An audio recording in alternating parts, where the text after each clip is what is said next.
Thank you, Sally. I'd like to call the meeting to order and acknowledge that we are in Treaty 1 territory, the home and traditional lands of the Anishinaabe, Ojibwe, Innu, Cree, and Dakota peoples, and in the national homeland of the Red River Métis. Our drinking water comes from Shoal Lake 40 First Nation in Treaty 3 territory. My name is Robert Hutchings. I'll be chairing the hearing this morning. Joining me on the panel are Ian Mon and Bill Boretsky. Representing the Assessment and Taxation Department are Jason Brown and Clayton Deitchen, and our administrative personnel is Sally Caulfield this morning. To the Zoom participants of the hearing, please note you are placed in the waiting room till your property is called upon. When it is your turn, you will be admitted into the hearing. Kindly follow along on the City of Winnipeg's Board of Revision YouTube channel for the hearing process. Once the host admits you into the hearing, please close or mute your YouTube player. You will then be permitted to speak with respect to your property. Once your hearing has concluded, you can leave the meeting. Excuse me. We will be hearing applications for revision of the business assessment role in accordance with the Municipal Assessment Act and the City of Winnipeg Charter. The matters for which revision is requested have been described in each application, and we will limit discussion to those matters. The statements that are made at this hearing are sworn testimony, and anyone speaking to the matters must be sworn in. Be advised that comparisons of assessments of properties are not considered evidence of market value by the Board of Revision. The Board of Revision is appointed annually by Council and is independent of it and the City Administration. It makes its decisions on the basis of the evidence provided at this hearing and issues a written order that will be mailed to all parties as soon as possible. Please note that the board's decisions with respect to an application may be appealed to the Manitoba Municipal Board if the matter pertains to assessed value, or to the Court of King's Bench if the matter pertains to the application of exemptions from taxation. Should you wish to appeal, information on how to do so will be included with the board's order. With respect to the hearing process, I will confirm the points of appeal with your property to be addressed with each applicant following the swearing in. We will then have the assessor's testimony followed by questions that the applicant may have, and the applicant's testimony followed by questioning. Each side will have an opportunity to summarize if they wish. Once all the evidence about an application has been brought forward, the applicant may leave. The process will repeat for each item on the docket today. The session will close after all the applications have been heard, and the board will deliberate in private and make its decisions based on the evidence presented here today. You will receive the board's decision by registered mail as soon as possible. As information, all public hearings are live streamed, recorded, and will be part of the public record. Excuse me. We will be hearing items 2 through 5 on our docket today. And we will be starting with items 4 and 5 first today. Ms. Caulfield, please affirm the assessor and the applicant, Mr. Neufeld's testimony. May I please put the other assessor and applicant into the waiting room first, Mr. Chair? Yes, please. Okay, thank you.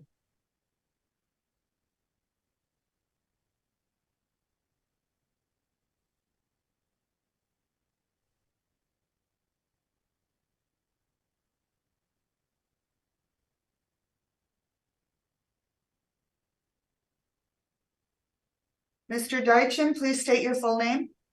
Clayton Deitchen. Do you affirm that the evidence you're about to give at this hearing is the truth, the whole truth, and nothing but the truth? I'm sorry, I couldn't hear that. I do. Thank you. Mr. Applicant, please state your full name. Rocky Neufeld.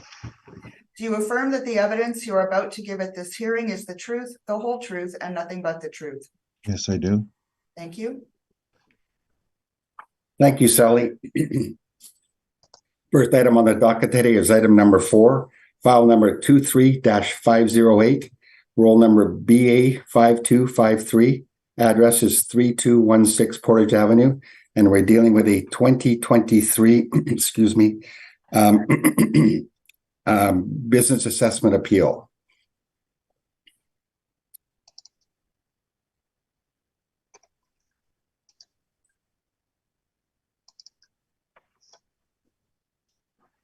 Mr. Deitchen, when you're ready, please. Uh, should I start with the 2023 or the 2022? Item number 4 is 2023. Okay. Oh, yeah, I just figured it might. Okay.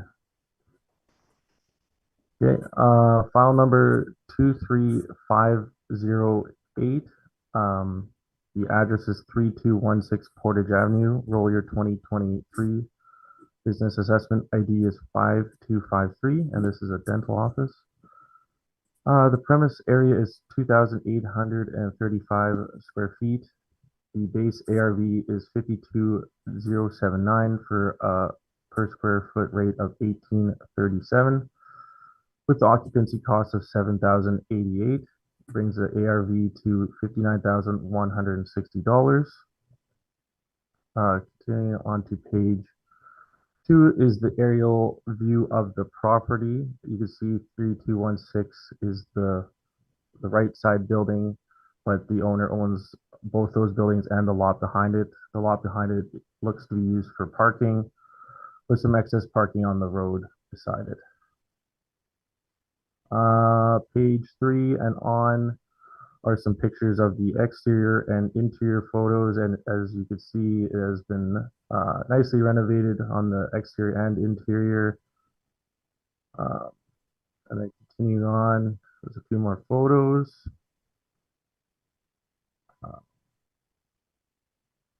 With the permit on the last page showing those renovations for $550,000 of the interior and exterior alterations, and that was done in 2020, it looks like.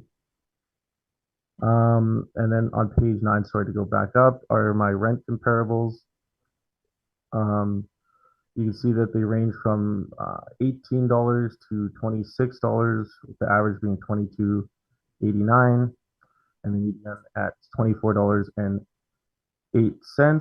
Shows that our rent per square foot at 1837 is well below that, and I tried to pick mainly dental offices. There's one pharmacy in there, and I tried to pick some roughly around the same age and some that are newer because this place has been renovated.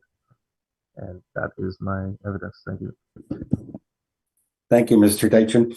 Mr. Neufeld, any questions of the assessor's evidence presented?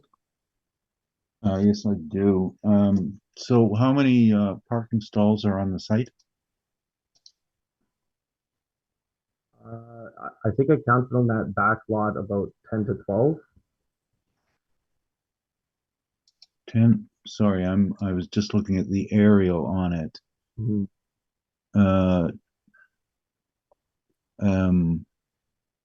You're sure about that? When I used Google Street View, I counted about 10 to 12. Yeah. Do you have a picture of any sort that shows that? An aerial? I don't, but you can see on my picture that there's some stuff parked there. Right. I'm looking at page 2. Mhm. I'm looking at maybe 4 stalls. I don't think those ones in the rear of the building are for parking. If you look at the street on them, they're overgrown, a little bit shorter than a car. But Over top of it, I looked at, like, if you look at the Google Street View, you can see them clearly. yeah, I mean, I okay. I'm gonna see. Oh, I see. Never mind. So it's the lot. You've got the lot across the back lane, right? So never mind. Yeah, I wasn't my the fault. Yeah, I wasn't. Yeah. I wasn't looking at that. Yeah. Um,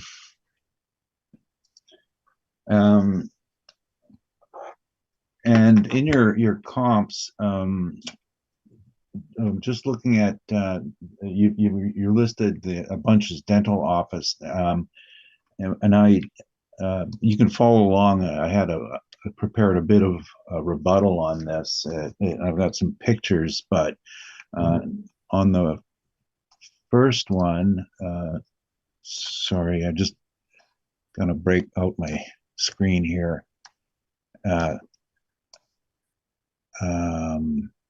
1425 Corridon. That's a much newer building, is it not?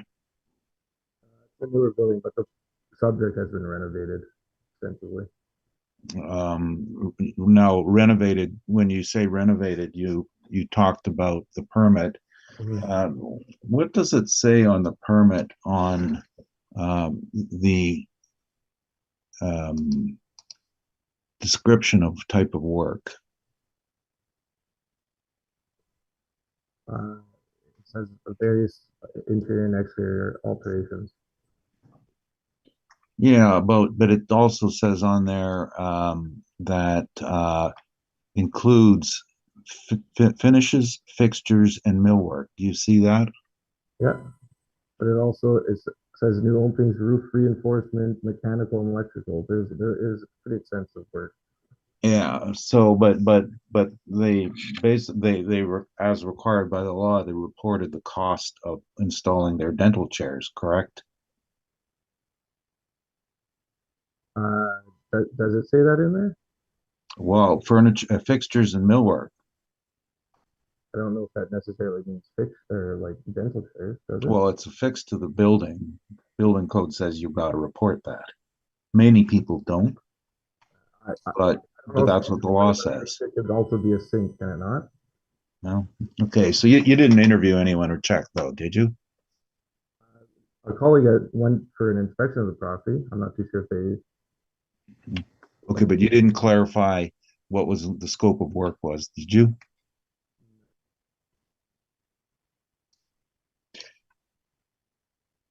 On just getting back to 1425 Cordon, you aware of the difference between a dental office and a dental surgery office? Windows surgery? Yeah, a difference between a dental office and a dental surgery office. One does surgeries, one doesn't, maybe? I don't know. Okay, so you're not aware of it. So your 1425 Cordon is a surgery, and the subject is not. Is there not a difference in quality and cost on that, to your knowledge? Not for our purposes. It would be considered dental office either which way.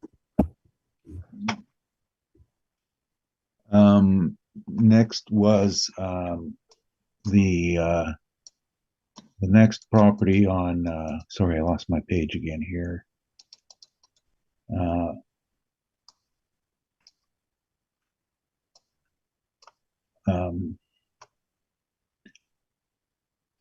Seven. I'm looking at now 1721 Portage. That's a brand new build as well, correct? It's several years old at this point, but it's newer. Well, you got a 2017 build, correct? Yeah.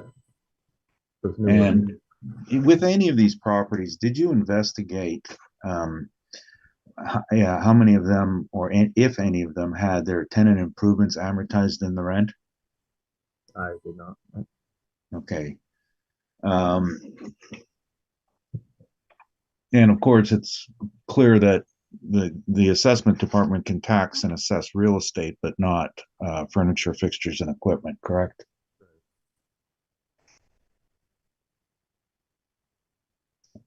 Unless I'm just looking at the act. Isn't that correct?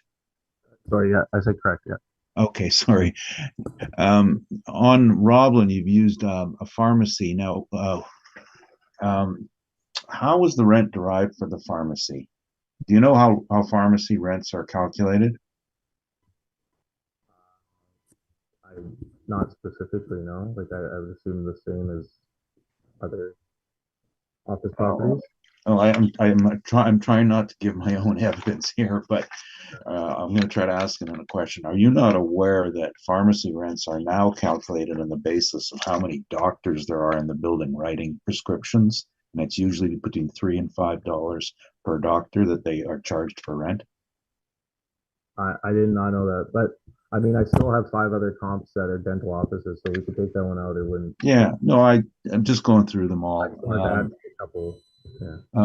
Number 6 again, 871 Ellis. Same question. I see that it's listed as being a dental surgery. So, are you saying that you're not making a difference between a dental surgery office where there are oral facial maxillary surgeons who put people under and rebuild jaws as opposed to somebody who's cleaning and polishing teeth?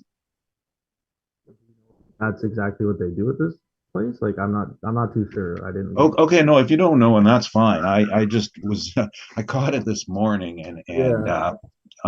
if you just ask what I'm just asking you what you know, so if that's No, like, fine, to my understanding, we would consider them all a dental office. okay.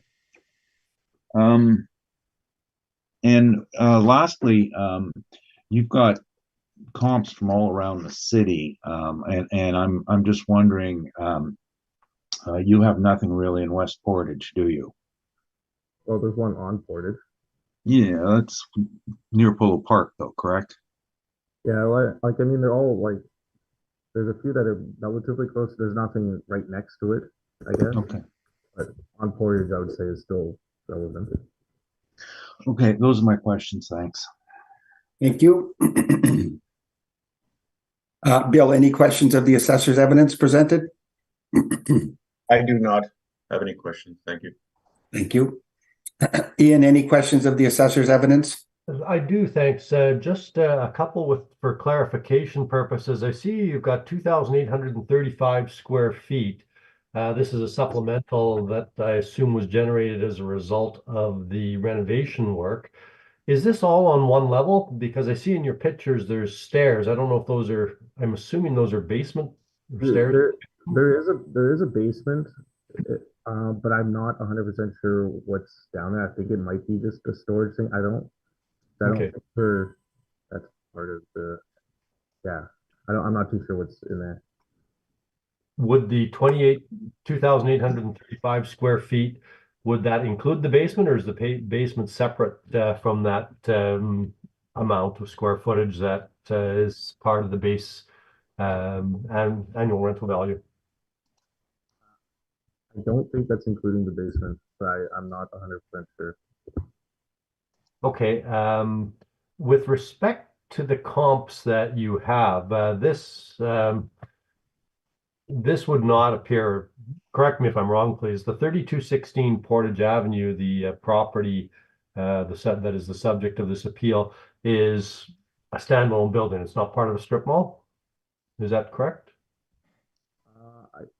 It's not a strip mall. I think they're all technically attached, but I don't think there's access to like the other buildings. But I think it's all one thing with these four buildings. Okay. Yeah. And as far as the configuration of your comps, are any of those strip malls, or are they standalone buildings, or would they be, how would they compare with respect to the physical structure of the subject property at 3216 Portage? I'm not 100% sure, but I believe Roblin, Grant, and Ellis are standalone, and then the other ones are in some sort of strip type. So they have the different suite numbers on them. But without looking into them further, Okay, thank you. Those are all my questions. Thanks, Ian. And I have no questions. Mr. Neufeld, you mentioned you have a rebuttal regarding the comparables. Is that correct? Yes, that's correct. It was filed earlier today, and it's you're probably going to hear it all as I ask questions. It's there for backup.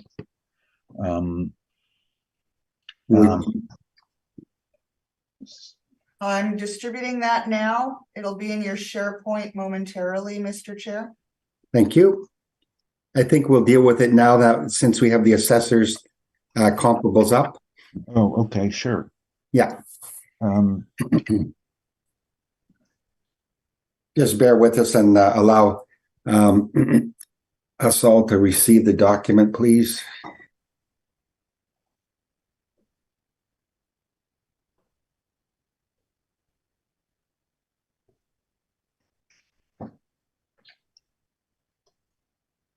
It should be there now, Mr. Chair.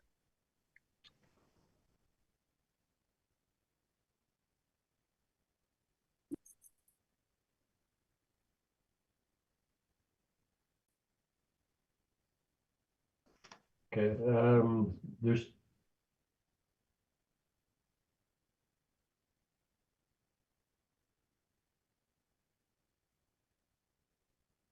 Okay.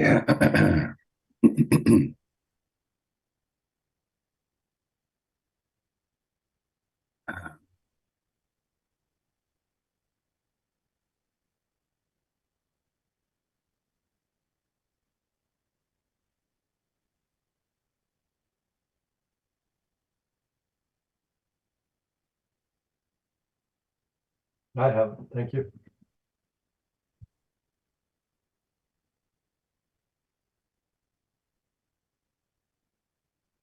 Uh, I have it now. Bill, do you have it? I believe so. I have 3 documents from him. Yeah. A minute ago? Okay. And Mr. Deitchen, do you have it? Yep. Okay. Mr. Neufeld, when you're ready, please. Yes, thank you. Uh, I'm all over the board here. I lost my place. Okay, so starting with the rebuttal, first page is just before and after the renovations, and there's been no material change. The renovations, so-called renovations, were generally repairs. So the owner bought the building and hoped to be renting it out, using it for their own half for dental office. And once they started the work on it, it was like one of the money pit to show about the money pit and finding out all the problems with the house. So it just got overboard. The cost for their business enterprise fitting it out is also in there. So none of those are relevant. I lived across the street from this, and I hesitate to say how long ago that was, but it was about 40 years ago. And nothing has really changed on this site. It's just storefront retail on Portage Avenue. It doesn't get made better by the work. It extends its life, I would agree, but it still doesn't improve the quality. It doesn't change the ceiling height. It doesn't change the usable space. It doesn't give you a modern look like this is storefront retail. Nothing has changed on that. The comps that I brought up, and I put both years together, so I just maybe you'll save us the trouble of going over it twice because there's just some general thoughts here. 1425 Corridon is an oral surgeon. You can see that they do oral facial maxilla work, and that's explained later. Now, the difference in quality is essentially you have an operating room. Over the years, dentists now, even to the point of some extraction work, all refer it to an oral surgeon because of they need an anesthesiologist generally, and the oral surgeon can do some of that work to put people out, and it's like an operating room in a hospital. So the quality is vastly superior to what the subject is. The subject is just retail space. It is not hospital space. And so we are dealing with a difference in quality. Corridon. Picture of Roblin in a strip mall. And then 1721 Portage is a new build. That was the old gas station beside the hotel at the King's, no, St. James Hotel. And it's a new build. The next page is the Charleswood Medical Center, and as I was mentioning in questioning, right now the pharmacies can see rents going as high as I've seen them as high as 150 a square foot, and it's all based on how many doctors are writing prescriptions. It's the model that essentially your pharmacy rent can offset the doctor's rents in cases where they're owning the building, and it's an interesting business model. But nobody uses pharmacy rents anymore because they're all determined by a different process.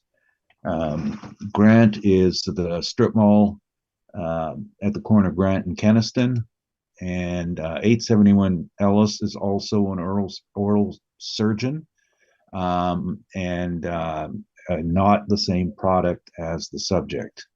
I just included some information there on the old assessment just because it seemed that, but we're not talking about comparing assessments. And just want to make sure I'm not, I'm just going to carry on because I want to get out of here and just present the rest of the information, and because it's in general in nature, because another two coming up, you'll hear later. We won't bother asking questions. In a strip mall, and then Harrow is a new build. And then the following year, they've got another oral surgeon. That's at 865 Waverly, and that's a fairly large one. Again, oral facial maxillary surgery. Sorry, Mr. Neufeld, are you still rebutting, or are we going into your presentation? No, I'm still dealing with all the rebuttal now. It's of a general nature. So when I refer to it later and I talk to you about the difference between a surgery and a dentist, we don't have to repeat. All right. So there's a number of them. There's a map there that shows the dental surgery places in Winnipeg, and this is not a finite list. This is just something I pulled off of Google, and then there's a listing of people advertising, and in red box is 871 Ellis dental surgery. Next page is just the difference between a general dentist and an oral surgeon, and it's a surgeon cleaning, filling, polishing, and an oral surgeon is putting people under and doing stuff to their jaws and their teeth, requiring an operating room. So it's a different practice, and it's like if you calling a chiropractor clinic a surgeon's office is the same thing. No disrespect to any of these professions, but they do different work, and their real estate has different demands on them. And the next page shows the difference in the services offered by them, and it puts it home. I thought this was funny too, is the pay schedules for oral surgeons versus dentists. It's not intended to be an indication of value. It just shows that they do operate a different business, and there are different demands on the real estate. Little work write up on Wikipedia about the standards that are required in oral surgery in Canada is referenced. It is different. And my last page is, this is a study done by our retail people. It is a bit dated, so we're not looking at it for the numbers, but when we do a lot of leasing of dental offices, and this was a rundown of an analysis I did with our retail people of the average TI in the dentist's office that they were renting out, and you can see that the difference in the net rent and then the face rate is substantial because the improvements are amortized in the rent. Very, very typical in this business, and that's why it's extremely important that that anybody who's using dentist rents, medical rents, if you want to use them as a comparable, don't bring in the TIs, because the TI is not comparable. That's business. You want to know the base rate. So you can see in this particular instance, the base rates of these range from $9.50 to $23 per foot, and yet the final rents range from $17 to $38. And that's the misleading aspect of TIs in rents. This is just storefront retail. There's nothing fancy or special about it. And if there is in the rent, it's generally TI, which is not assessable, not taxable. That's for improvements of the fixtures and furniture and non-real estate items. So that's the extent of my rebuttal. Okay, thank you. Mr. Deitchen, any questions? I guess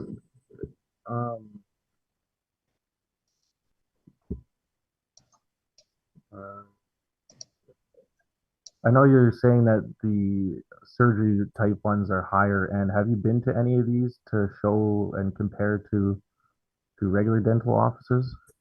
I've been to a fair amount of them. Off the top of my head, I can't recall, or people in our office have done the work on them.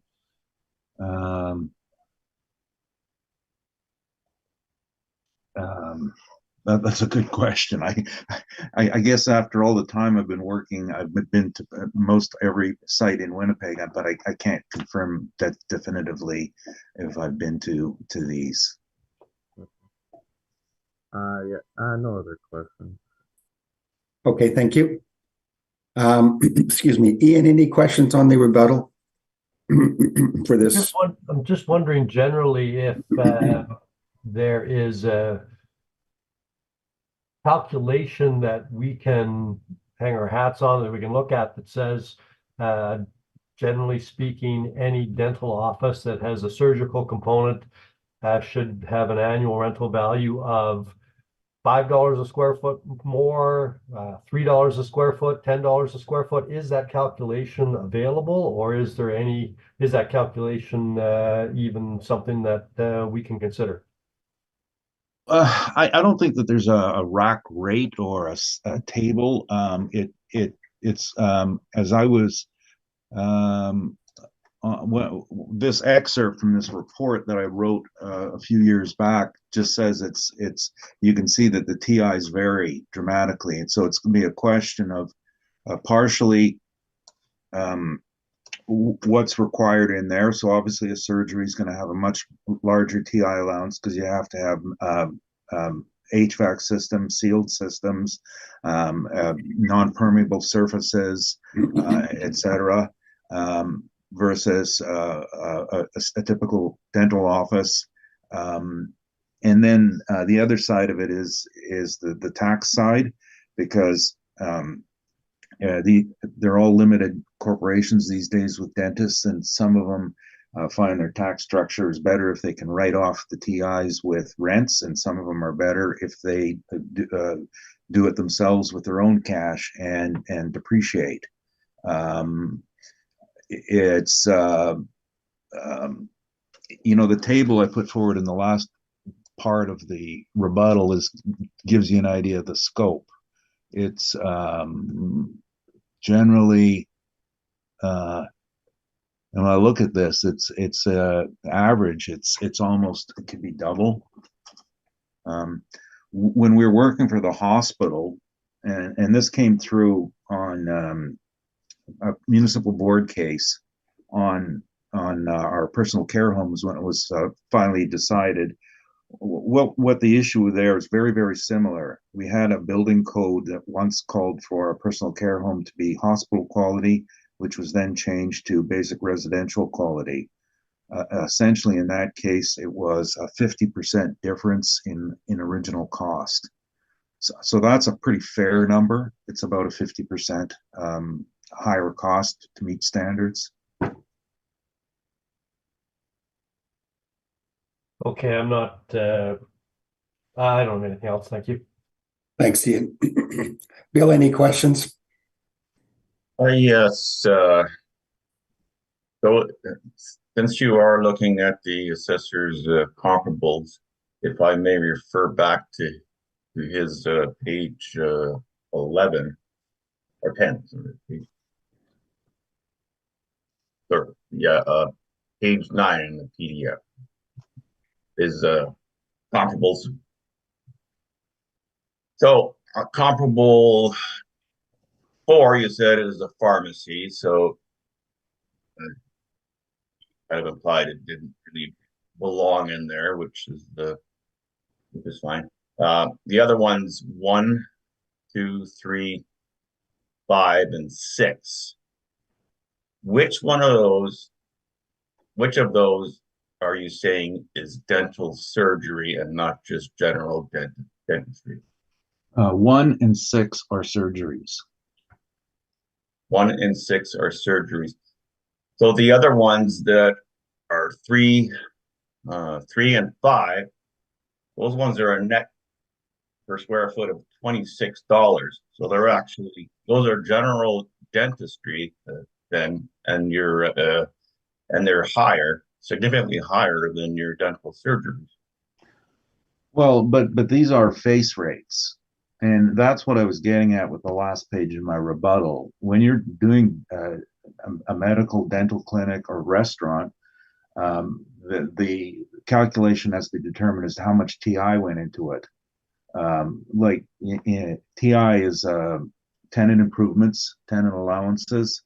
It's a feature in all commercial real estate, more prevalent in specialty uses like this and office. So when you do your I don't have the operating statements for these buildings, and I think that would be interesting to see, because they'll declare their investment on TI and then they'll have a write-off for it. So the bottom line is, I don't know what the right number is, but I'm going to guess that most of these rents are in the $14 to $15 range, with a $10 TI amount, which would be $100 a foot over 10 years amortization. That's kind of really typical of what to expect in this. My point I'm making here is anybody who's bringing forward this style of rent must know the answer to that question. How much of this rent is a repayment of a non-assessable item, and how much of it pertains to the real estate? Now, in the last 15 years, the accounting standards have changed, and those people who are now doing the IFRS will actually have to declare that. So our downtown office would show that with greater clarity. They'll actually specify realty and non-realty income. But a guy running his own shop is just going to follow whatever he wants to with it, his accountant says. So we don't know these numbers. Unless, for example, Colliers did the leases, then we would have that information. That's my best answer. I know it's not black and white. I just wouldn't rely on any of these to swear that someone walking in off the street is going to rent 6 bare walls for the same price as the guy next door who's got a fully finished dental office included in his rent. Okay, so if I may summarize your rebuttal, then really it's all about the T&Is for the most part. Yeah, it's a difference in quality and what you're paying for. And you don't really know what that difference is in terms of numerically in any.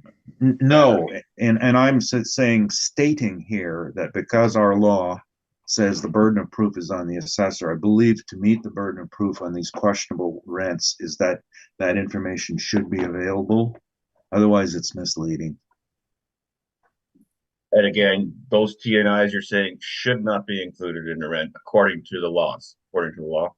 Well, they're non-real estate income, and if the act says you can tax it, so be it. But they make a definition that market value, and what market value is the value of the real estate, not the value of a loan repayment for a depreciating asset that's put in for the business. The dentist's office cost a fair amount more to set up than a typical office, and they look to the landlord to provide the funding generally. Okay, thank you. No further questions, Mr. Chair. Thank you, Bill. Okay, after that question, no, let's deal with 1425 Corden Avenue. I think your original argument, or for what I understood, was that oral surgery shouldn't be compared with a normal everyday dentist office, but now we've gone to TIs. Am I right here? Or yeah, I mean, there's the two issues. It's the difference in the quality. The surgery is a higher quality, and your rent's got to be higher because you have to build a better building standard. Okay, so 1425 Corden Avenue, you're calling that an oral surgeon office. How many dentists are in that office?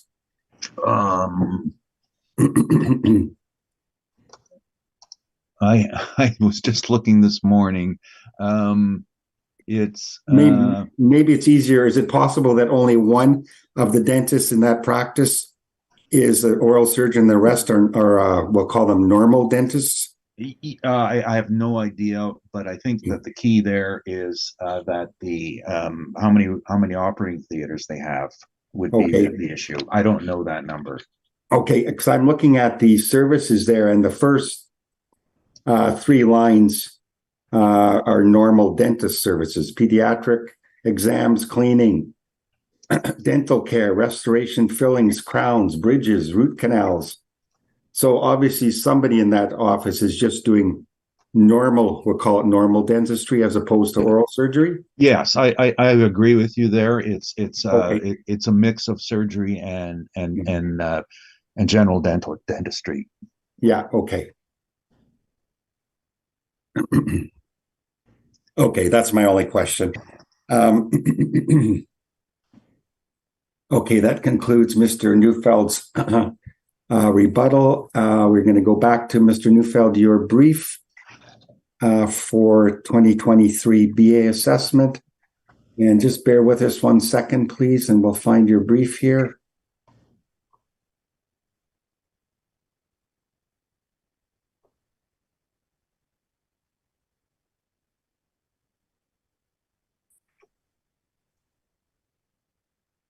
Okay, does everybody have it? Ian, Bill? I have it. Got it, thanks. Okay, Mr. Deitchen. Okay, Mr. Neufeld, when you're ready, please. Thank you. Yeah. Again, we just approached it, as I said, it's just storefront retail that's now in use for a general dentistry office. The repairs that were done on it, I did talk a fair amount with the owner. We're again getting into the situation where you open up one wall to do some work, and then they found that a greater amount, such as the roof, was not supposed to be a problem, and it became a problem. That sort of work is characterized as repair, and the upfit to a dentist office was like I said, marginal compared to the surgery. It's owner operated. One of the best comps we looked at. Now the parking that's mentioned is behind the building, and you can see on my page 2, is that they're not using the parking immediately behind the building. Now there is a lot involved in it, and while we were I was asking questions and I was all confused about that. I think that I'm actually a little bit more concerned about that secondary lot, because I just see now that it's zoned R1L. And I don't know if anyone has dealt with the city of Winnipeg's issues with accessory parking on Portage Avenue, and also on Marion, Provencher and Marion, as well as Pembina, that they're very much opposed to this going into the residential area. So at this point, I don't know if they are dealing with any issues on a restricted use as a result of the city, and no knowledge at all. But I will say that continued usage will be extremely questionable, considering the city's stand on that. I have a number of clients who have run into that situation. For the leases, we just look down the street, the neighbor. You can see that 3234 Portage, another storefront, just immediately west of it, 4 tenants, a vet, and a doctor, $13, $14. Those are market rents for this sort of building. Because this is our client, the question of TIs has been answered. There were none. This is just rent for those 4 walls. So the number that we put on it was 12, and I think that's a reflection on the concern for the parking. I suspect that if they had some parking, it would be a bit higher, probably 14, like their neighbor. But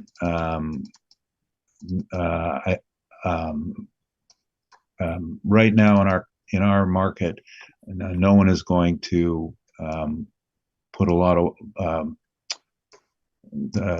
are not going to guarantee anything to do with parking. So that's my presentation. Thank you. Mr. Deitch, any questions of the applicant's presentation? Yeah. Are any of your comps dental offices? Yeah, I said one was a vet and the other is a doctor. Dental offices, though. No, no, they're just real retail storefront. Do you know if any of your comps have been renovated or are newer buildings? The yes, as a matter of fact, this particular owner is engaged in a renewal program on all of his buildings, and it's exterior and mechanical as required, and a general program. Nothing substantial like the subject property. Well, that's because they didn't have a failure of their building that they had to fix. Oh, okay. It's a different story. It's not wanting to do it; it's having to do it. I know we kind of talked about the parking, but would you not agree that there's street parking and mainly on Portage, a lot of these places don't have parking and it's like mostly street parking? Well, free parking is somewhat of an amenity, but you're talking about, first of all, the Portage Avenue parking is time restricted and ticketed and no parking. There are the side street parking there's 3 stalls there, and they compete with the rest of the neighbors on who gets to use them, and their staff are using them. I mean, it's essentially, if this office has to, by bylaw, have a certain amount of stalls, as does everybody else around. They just don't have it. The one next door, 3210, the optician, he's got 20 stalls in his front yard. That's what you need to demand a higher rent, not some street parking. Are you saying that the lot behind it will not be used for parking? Because you could clearly see the cars parked on it. Well, your photo is dated, and that's what I'm just trying to see if I can find a more up-to-date photo on that back lot. It's I mean, I can I think I have to be very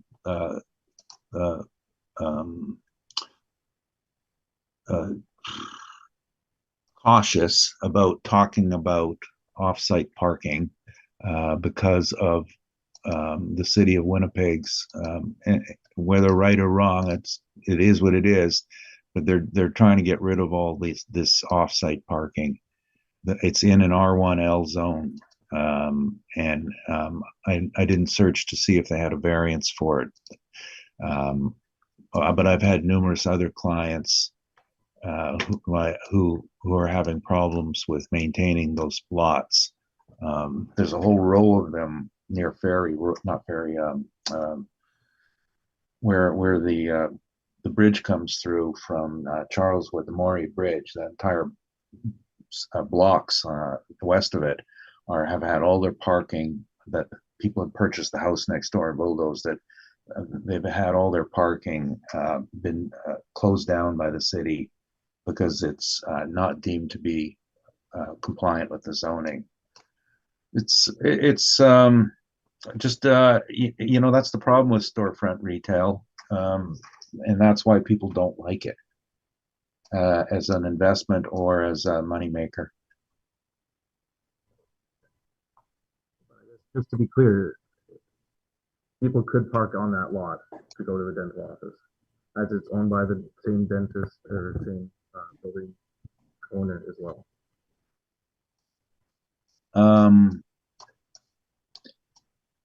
Yeah, I know I opened my mouth to talk about it, but I think I have to. All I can say about it is that it's not something that I think is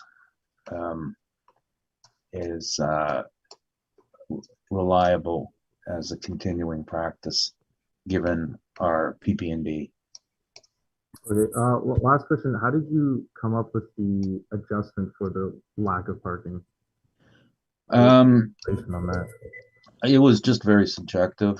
It was 14, 13, and $14 next door, less than that here. Okay, no further questions.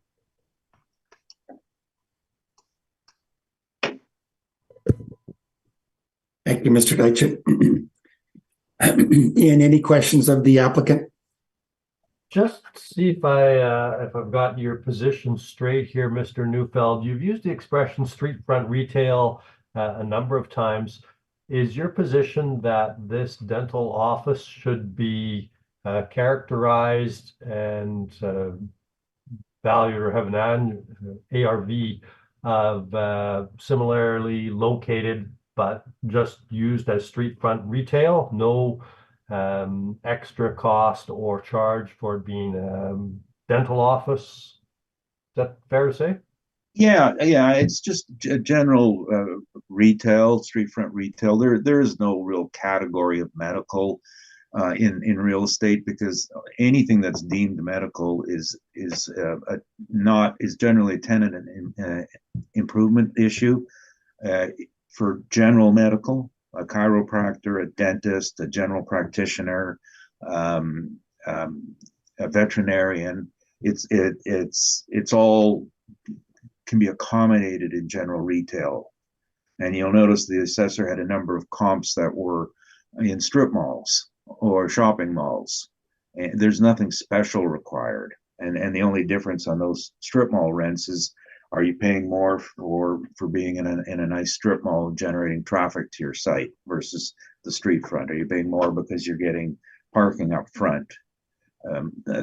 I think that's just, it's all general retail. And then the next step would be a medical that was actually required to, there's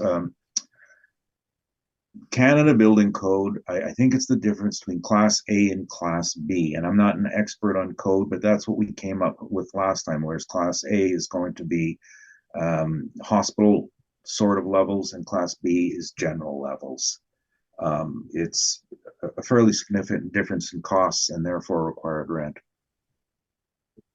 As there would be between Class B and, say, design wall, which you have in your strip mall comp. Well, possibly. When we did that, another example of this is when we were doing, and we're still working on it, the WHA sites.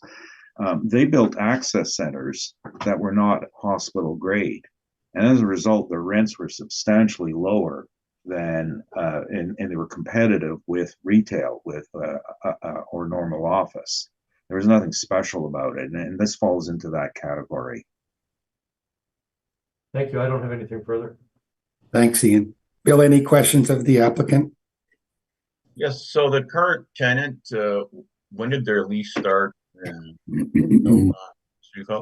Well, they're the owner, so they purchased this. I've forgotten when the issue when they purchased it, but you can see from the permit dates, it was when they took out the permit. I think they began.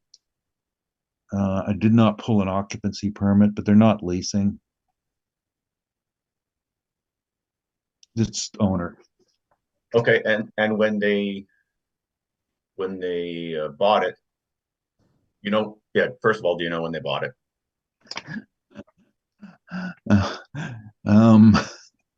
If you don't know, that's fine. No, I just I don't. Okay. I guess what I'm getting at is,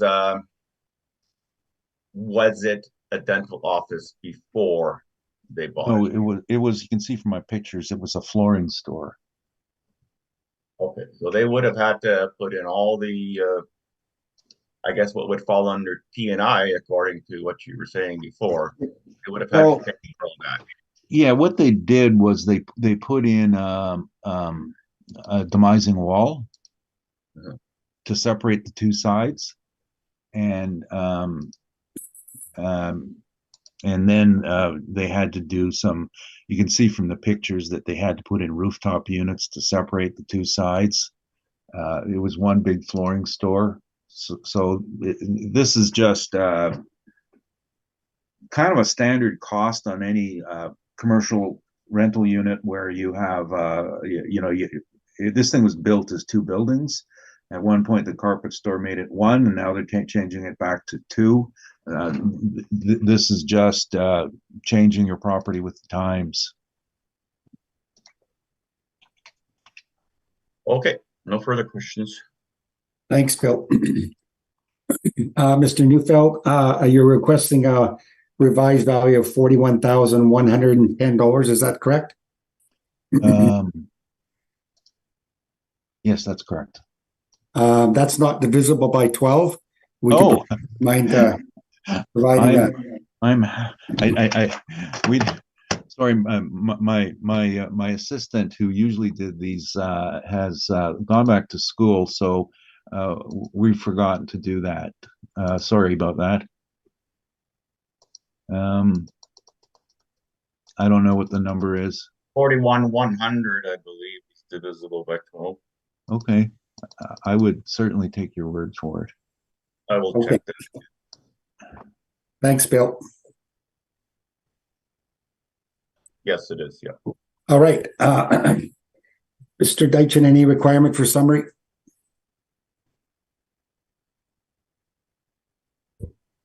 I guess just to summarize, subject property is a dental office. The comparables used on my brief are dental offices as they are. They might do extra surgeries, but in the end, they're dental offices similar to the subject. Thank you. Mr. Neufeld? It's storefront retail. A couple years ago, it was a carpet store. Now it's a dental office. And 5 years from now, it might be a pet food store. That's what it was built for. That's what it should be assessed for. There's nothing special or fancy about it. Our comps were next door. Similar style of operation, storefront retail that can be converted, as you saw from our comps, that they could be a vet one day, design store the next, and a chiropractor's office the next. That's storefront retail. Thank you. Thank you. That concludes item number 4, file number 23508. Next item on the docket is item number 5, file number 23509. Address is 3216 Portage Avenue, and we're dealing with the 2022 business assessment appeal. Mr. Deitchen, when you are ready, please.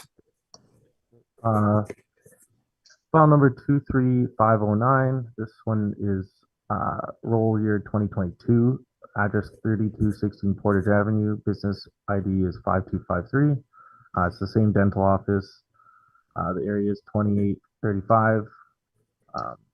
Base ARV per square foot is 1778, with the occupancy costs brings us the total ARV 57,360. Same overhead view as before. I guess same comments apply. Pictures showing the interior with the permit on the last page, and then the comparables are slightly different here.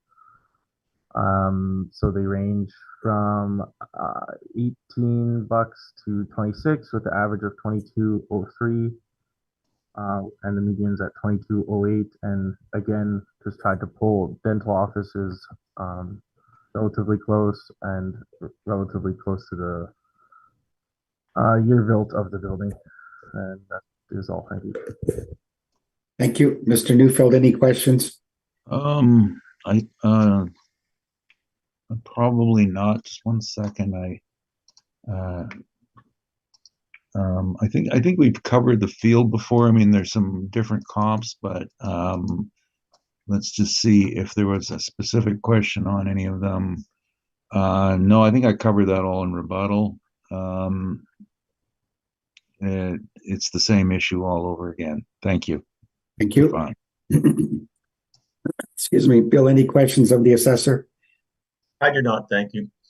Ian, any questions? No, I do not. Thank you. Thank you. And I have no questions either. Mr. Neufeld, bear with us 1 second here. Get your brief up. Okay. Everybody ready to go? Yep. Okay. Mr. Neufeld, when you're ready, 3216 Portage Avenue. And this is for the 2022 business assessment. And again, it's the same thing. We have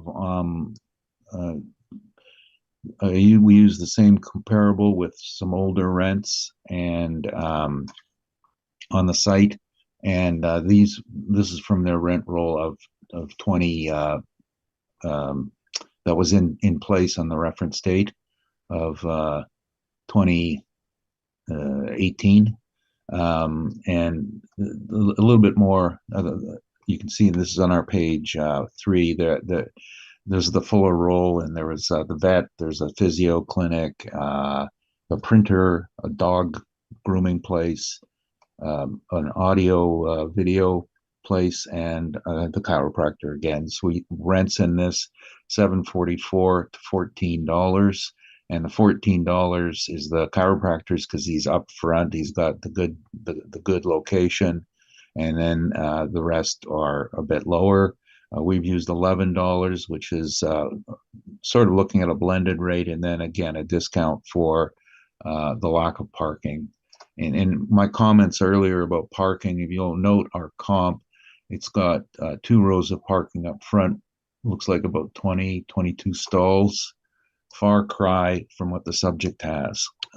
Nothing new to add, and that's my presentation. Thank you. Mr. Deitchen, any questions of the applicant? So I guess, are you mainly using comparable 1 for your rate for the subject property? No, it's just looking at the whole rent roll, because again, it's a commercial rental unit. The rents will vary. In this particular case, the rents will vary based on when they were signed and the location of it. So the one up front with the good view in the street is higher. The one in the corner, because it's an L shape, that's going to be the lowest because it lacks as much exposure for street traffic, for someone to see he's in there and do it. So, for example, the printer is in the corner, so he's got the worst unit. So when you average these out, it's 24, 25, 35, 42, 50, 63 divided by 6, or 10.50 a foot. We used 11. Would you not agree that a lot of these are quite outdated? Could you not find any more recent comparables? No. These are managed by our client, and when they say start and term, remember everything's on a 5-year term. So the first one that was they started in 2006. At this at this point in time, they would have been dealing with a 2013 renewal, and the 2018 renewal will be coming up in a couple of months. The ones written in 12 were in 2017. They were renewed at that rate. The clients, we've been doing this work for years, so this is the way they write their rent rolls, but we did our own investigation in it. These are rates from the 2018 rent roll. This is kind of like the way the software rates these things. These are from the 2018 rent roll? I'd have to double check that, but yeah.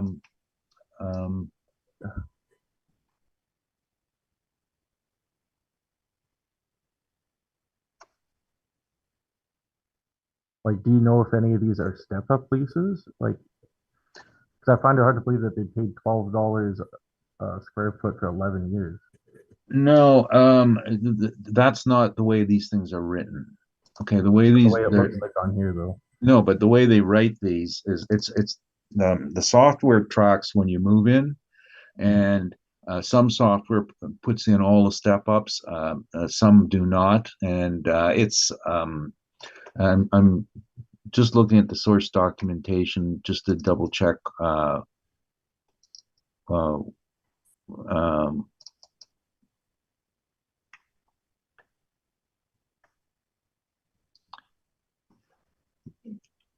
Yeah, I'm actually, and this is what you've got in your records. For example, as we have his actual statement, but what he submitted on the income and expense questionnaire was just as I said, looking at Posh Dog, for example, started in 12 and it ends in 18 and then renewed. Lightning Printer started in 12, ends in 17 and then renewed. Okay, but, so we're not too sure where the 12 and 850, like when those started or when they're from? Oh, yeah. Well, this would have been. Remember, when they make these statements up and they're providing them, they're not doing them for you or I. They're doing them for their accountant to show where the rents are coming from. So there's a breakdown on these, which we don't always put in the things. We get their actual statements.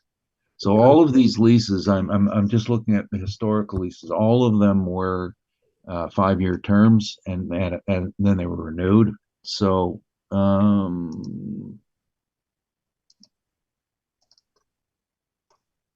this particular company actually has a couple of full-time bookkeepers on this. So I think the problem we have with them is that their software is not the best. I don't know if my question is really answered. So we're not sure if the $12 is from 2008 or sometime in between there. Well, okay, now I've found the actual source material. Okay. So it was taken from the rent rolls dated October 31st, 2017.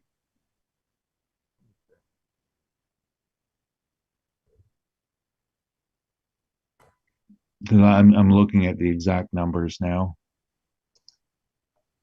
Where that $12 came from? Yeah.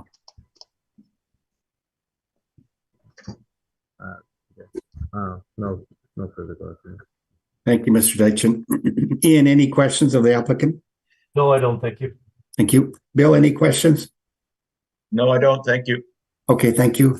Mr. Neufeld, so you're asking for the assessment to be revised to 38,270, again, not divisible by 12. That is correct. 38,280. Thank you. Thanks, Bill. All right. And I have no questions. Excuse me. Mr. Deitchen, any requirement for summary? No summary, thanks. Thank you. Mr. Neufeld? Just real briefly. So apologize for the bit of confusion on this rent roll that I have to look it up now. I'm reading it now, and everything I'm saying, I'm confirming. We just had a little bit of staff turnover, so we're kind of changing the way we make these reports up. But I think we're quite satisfied that we've given you an accurate view of the comparable. Thank you, and same comments as before. Thank you. That concludes item number 53216 Portage Avenue, BA roll number BA-5253. I believe that's it for you, Mr. Neufeld. Is that correct? Yes. Thank you very much. Yes. And Mr. Deitchen, I guess you're done also, right? Yes. Yep. Okay. Thank you. Sally, before we start, we're going to take a 5-minute break, please. Take All right. 5 minutes. Give me one moment, please.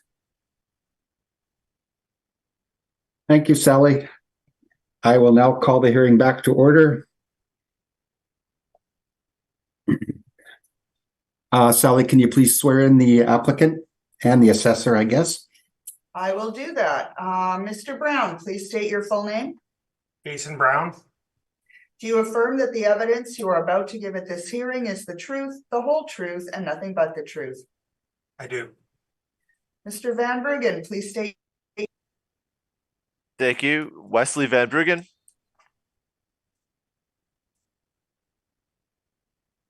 think we've just lost Yeah. We lost Sally. Yeah.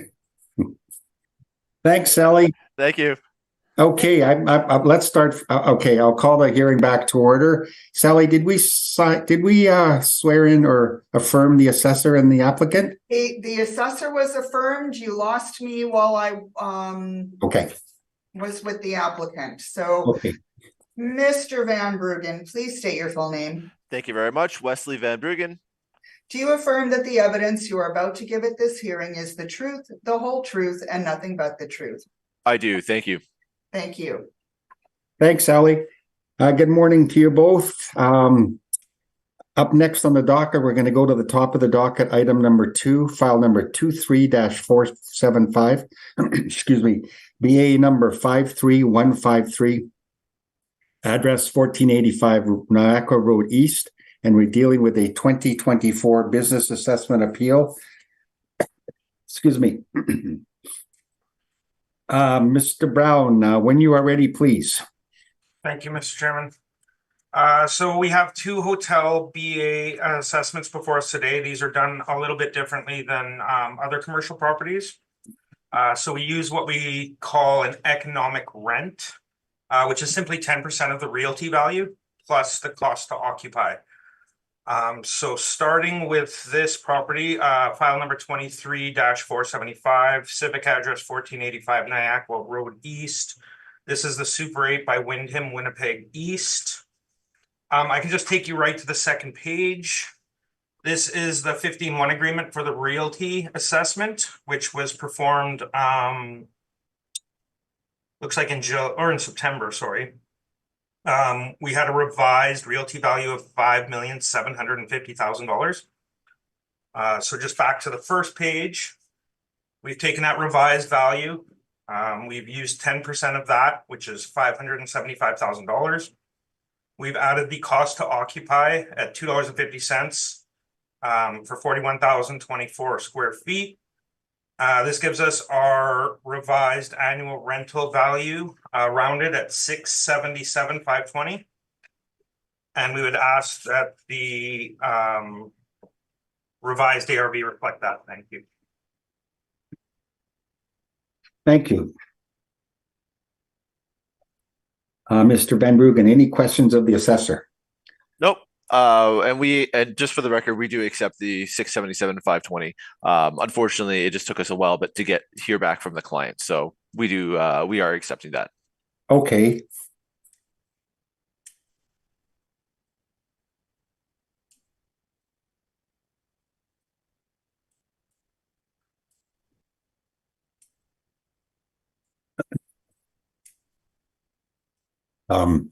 Bill, any questions? Yeah, just some informational type questions if the assessor doesn't mind. This methodology that you use, the economic rent method, is that typical for hotels? Yeah, it's typical for hotels and cost properties. Typically properties where there are no rented comparables. So because hotels aren't rented by a corporation, they're owned, there is no rental rates. Same with malls, stadiums, stuff like that. I have attached a municipal board decision on page 3 going towards the end. It outlines our legislative requirements from both the province and the city charter. It goes through the historical, we've been doing the 10% historically going back before my time, and that it's an accepted practice and that it's fair and equitable for all property owners, and then the order goes on to state that it is an acceptable practice. Okay, and on page 2, this revision, real property revision by agreement. So is that between that's between the city and the appellant. This was for the realty appeal for the 2024 cycle. Okay, so that has nothing to do with the board of revision and that particular agreement. So once the property is filed under appeal, this is one way to resolve it. Is via 15-1. It's called a revision by agreement. Okay. And so if we settle into an agreement, yeah, and it's signed by both parties. So is that technically then a board of revision a conclusion though, or is yes, yeah, it's considered. It would show up in the system as 15-1 withdrawn, but with a revised value. That is why you put the recommendation. based Correct, on- just to show the starting figure for the starting of the calculation. Gotcha. Okay, thank you. No further questions. Thanks, Bill. Ian? No, Mr. Chair, I have no questions. Thank you. Okay, thank you.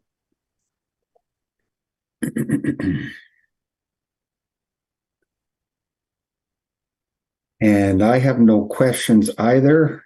Mr. Van Bruggen, I think I'm going to ask you to just do a quick summary of what you presented here for the record.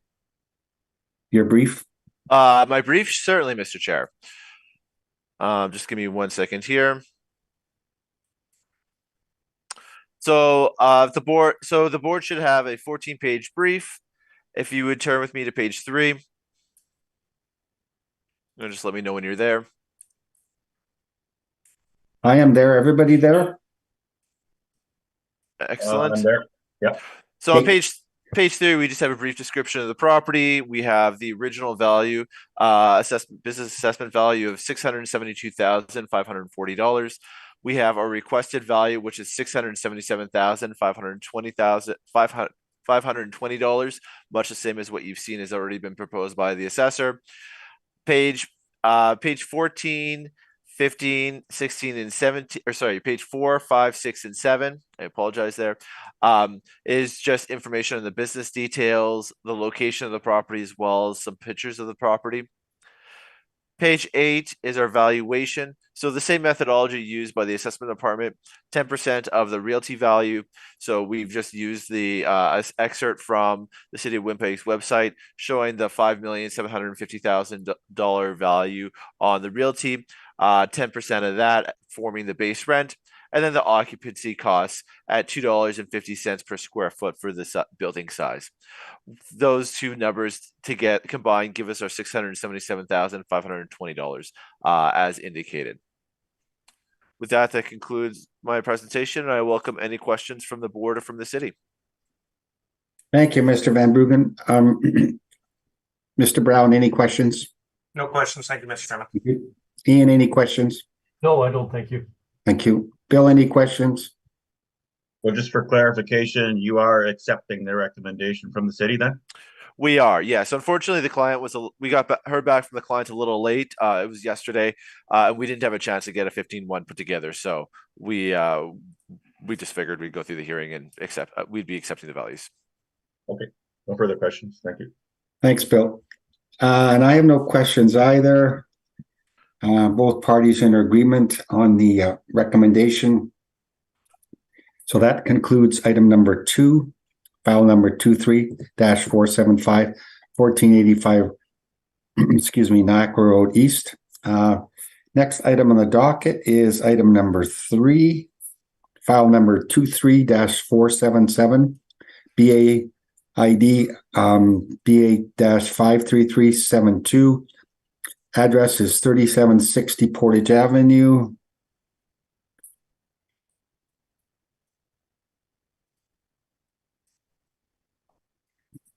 And we're dealing with a 2024 realty assessment appeal. And Mr. Brown, just bear with us 1 second while we get to your brief, please.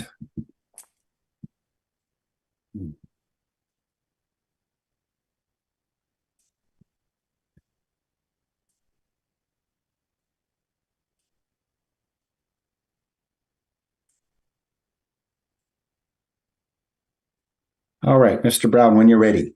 Thank you, Mr. Chairman. This is a 2024 hotel business assessment appeal, file number 23-477. Civic address is 3760 Portage Avenue. This is Super 8 by Wyndham, Winnipeg West. Business ID is 53372. Original business assessment $404,880. Once again, this was the realty assessment was settled via 15-1 agreement, which is located on page 2. The revised value of $2,750,000 was used as the starting figure for the ARV calculation. We've used 10% of that, combined with the cost at $250 a square foot for 27,763 square feet. This gives us our rounded revised ARV of $344,400. And we ask that that ARV be used going forward for the 2024 assessment. Thank you. Thank you, Mr. Brown. Mr. Van Bruggen, any comments? The only comment, Mr. Chair, is that we do accept the $344,400. Again, we would have had a 15-1 sign, but this was a little late in the game, so. Okay.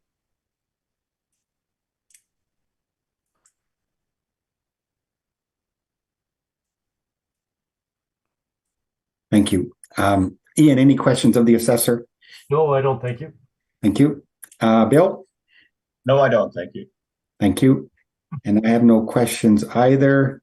Mr. Van Bruggen, if you could just enter your evidence, a quick summary, please. Certainly, Mr. Chair. If the board will turn with me to page 3, just let me know when you're there. Yep. So here we have a brief description of the property. We have the assessed value of $404,880.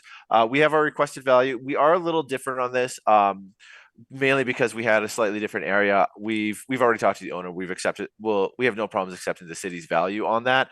So we were asking for $343,090. But again, the difference comes down just to an area calculation of the building. Being a hotel, we're mainly looking at rooms, not necessarily square footage. So we didn't have it. We didn't have that exact area.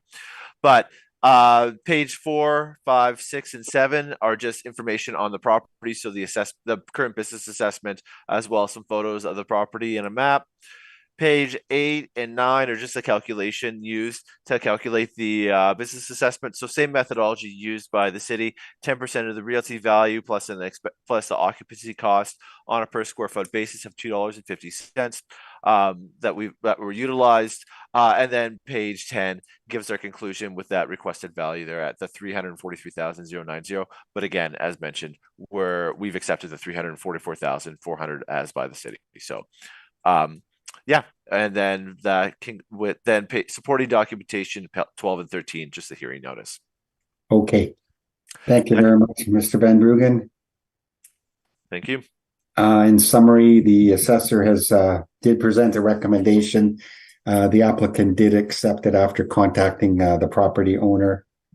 And that concludes item number 3, file number 23-477, 3760 Portage Avenue.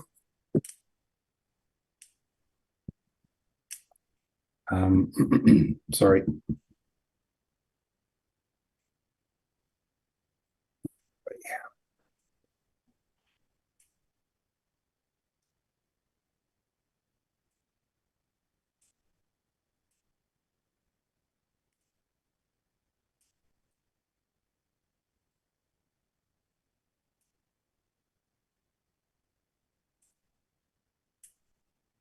We have heard all items scheduled, and this hearing is now adjourned.